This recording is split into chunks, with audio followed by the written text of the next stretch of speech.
In a liberal democracy such as ours, our laws should protect all of us equally. Most South Australians would recognise and support that principle.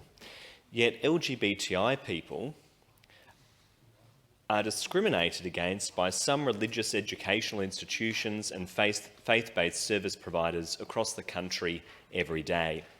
These organisations do so because our laws allow it.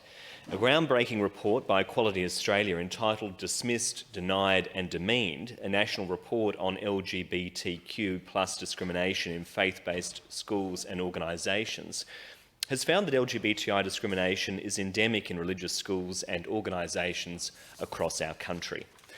According to Equality Australia, Australian LGBTI students are more likely to attend an independent school that discriminates them against one that supports them. Indeed, 1 in 3 students and almost 2 in 5 staff are enrolled or employed in private schools, most of which are religiously affiliated. More than 70,000 students and 10,000 staff in non-government schools are estimated to be LGBTI, according to the report, which includes 26 personal accounts of discrimination in these environments.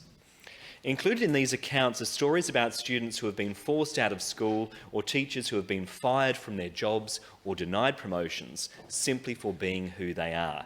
In other cases, children have been told that they could go to hell.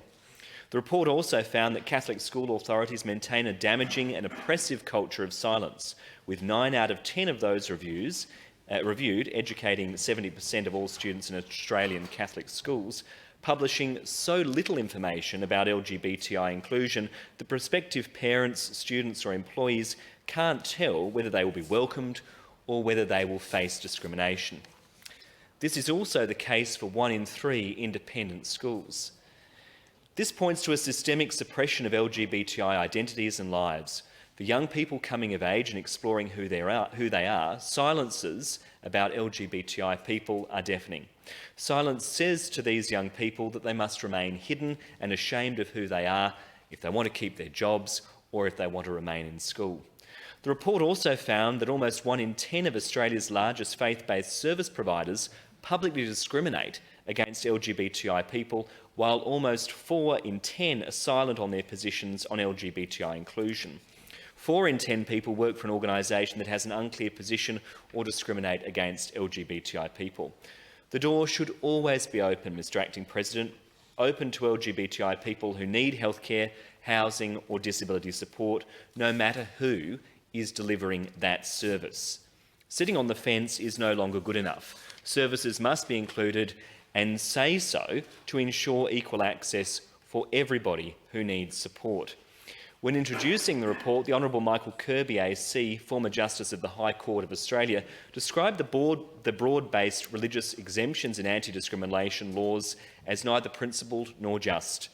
Justice Kirby states, "There is increasing understanding and broad acceptance in Australia that the past overly broad religious exemptions go beyond what is essential and sometimes diminish the enjoyment of the dignity and rights of others."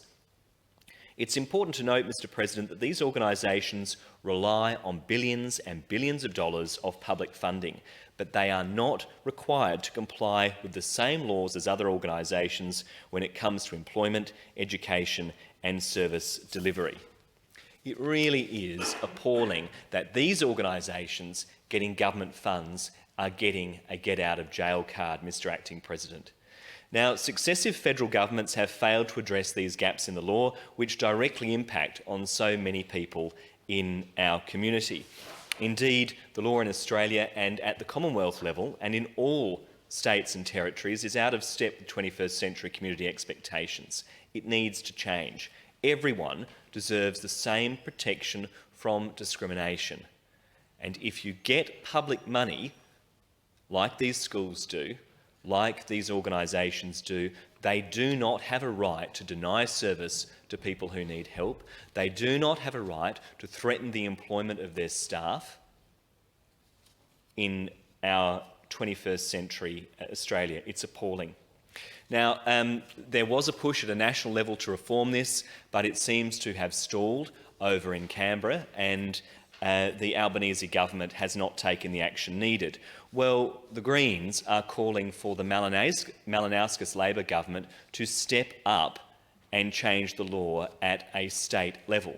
Friday is International Day Against Homophobia and Transphobia. What a powerful thing it would be if this state Labor government stepped up and said we are finally going to fix this problem with our law to ensure that all South Australians, irrespective of their sexuality or gender identity, are equal before the law and get the same protection under the laws of our state.